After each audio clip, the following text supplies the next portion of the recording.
You needed a quiet escape, so you booked a charming Airbnb cottage. Deep in the countryside, cheap, secluded, perfect. The listing had only one review. Just leave before sunrise. You brushed it off. But when you arrive, your GPS glitches. The roads vanish from the map. And the cottage, old, silent, untouched by time, isn't listed online anymore. No trace of the host, no cell signal, and no way back. Then, as the sun sets, the door locks from the outside, and someone, or something, walks across the attic floor. Today we will talk about you check into an Airbnb that doesn't exist on the map anymore. So before we start, make sure to hit the like button and subscribe to my channel. 1. Arrival. The sun had already dipped beneath the hills when I arrived at the Airbnb. The listing had promised a cozy 2-bedroom cottage nestled at the edge of a small lakeside town I'd never heard of before, Orchard Pines. The journey there was long, the road winding and poorly marked. My GPS glitched multiple times but corrected itself, just in time to lead me into the thick forest road that led to the house. I remember noticing how quiet the surroundings were. There were no other homes nearby, no lights in the distance, just the chirp of crickets and the rustle of trees. The cottage stood in perfect condition, charming, rustic, with ivy crawling up its stone walls. A key sat under the doormat, as mentioned in the host's instructions. Everything inside was pristine. But when I tried to share my location with a friend, the map couldn't find it. My GPS kept circling aimlessly. No Orchard Pines, no road, not even the lake. Just grey space. 2. Host vanishes. I tried messaging the host, Cora M., who had been very responsive up until check-in. But now, all my messages were stuck on sent, never marked as seen. Her profile vanished too. No trace of it left on the Airbnb app. When I searched for the listing again, it returned a 404, listing not found. I even checked my confirmation emails, and while they were still there, the hyperlink to the listing now redirected me to the home page. A chill ran down my spine. The app had treated this like it never existed. I called Airbnb support, and they were polite but confused, claiming there was no record of my reservation. The representative asked if I might have used a third-party site. I hadn't. I knew what I booked. My credit card was charged. Yet somehow, all traces were gone, except me standing inside the very house that shouldn't be here. 3. Local silence. The next morning, I headed into the town centre, a 10-minute drive from the cottage. Orchard Pines felt odd. It was quaint, yes, little antique shops, a bakery, a single gas station, but the people were distant. When I asked a woman at the coffee shop about the cottage, she immediately looked away, muttering, "Don't know what you're talking about." I asked a man at the general store if he could help me with directions. When I showed him a photo of the cottage, he paled and handed me my change with shaking hands. "That place ain't been around in years," he whispered. "Don't go back there. Don't stay another night." I pressed for more, but he shut down. Everyone else I asked either avoided eye contact or gave vague answers. It felt like they all shared a secret, and that secret involved where I was staying. No one would say it directly, but the fear in their eyes said enough. 4. Missing roads. That afternoon, I tried to locate the cottage on multiple maps. Google, Apple, even old road atlases in the town's library. Not a single one listed the forest road I had driven down. The lake was marked, yes, but it had no roads leading into it, just dense, uninhabited woodland. The closest structure listed was a long-abandoned summer camp 2 miles south. I decided to retrace my steps from town back to the Airbnb.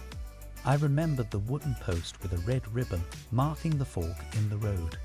But now that post was gone. In fact, the road I had taken the night before was missing altogether. I stood in front of where it should have been. Just trees. My heart began to pound.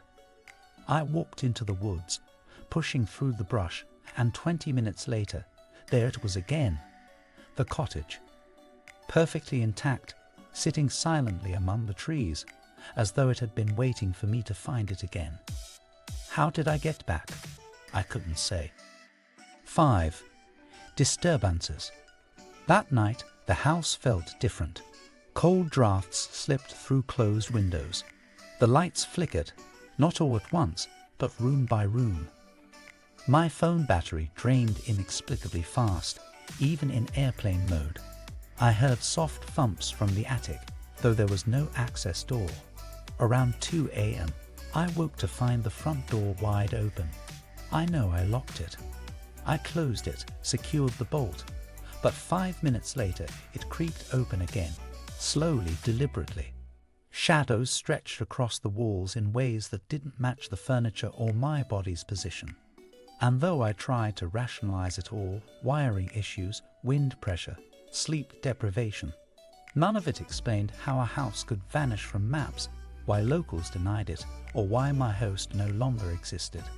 I tried to pack my things and leave, but when I got in my car, the GPS was useless. The road I came from no longer returned me to town. It always looped back to the cottage. 6.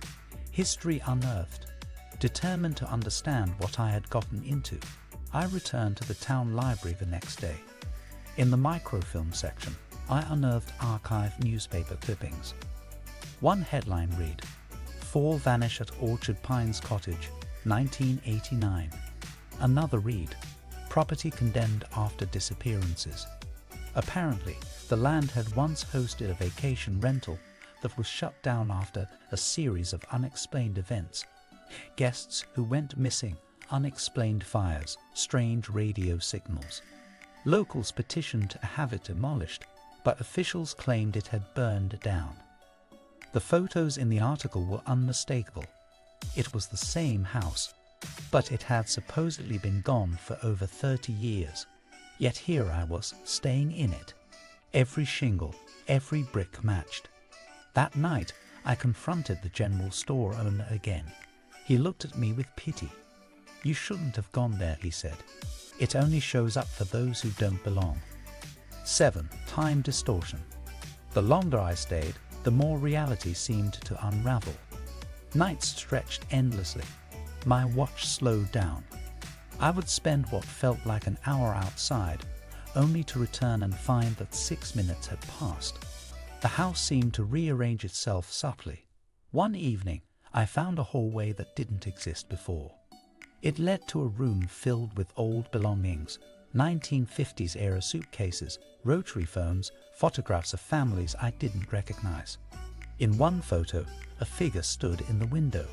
I checked the date, 1987. The window was the same one beside the guest bedroom, my bedroom. When I returned to that room, the curtains were moving as if someone had just stepped away. My dreams were no longer my own. They were vivid memories, others' memories. One involved a woman named Cora crying in the attic. Another was a man screaming for help, trapped in a loop. Each night, I remembered more, and each morning, I remembered less of who I was. 8. No escape. On my 5th and final day, I made the decision to run. I packed what I could and drove blindly. No GPS, no maps, just instinct. But every road, every turn, brought me back to the same gravel path. My gas tank neared empty. I tried calling for help, but my phone no longer had service, not even emergency calls. Desperate, I set out on foot through the woods, using the sun's position to guide me. After hours of walking, I stumbled out of the trees onto the town's main road. Relieved, I ran to the sheriff's office. But when I told him my story, he blinked slowly and asked, "What cottage?" I shouted, cried, pleaded. He just wrote something down on a form and made a call. Minutes later, paramedics arrived. They said I'd been found passed out in the forest. I checked my phone again. No Airbnb, no photos, no messages, as if none of it had happened. And yet, sometimes, when I close my eyes, I'm still there. The cottage is waiting. For you. If you liked this video and would like to see more like it, please give it the thumbs up, leave a comment and click the button to subscribe.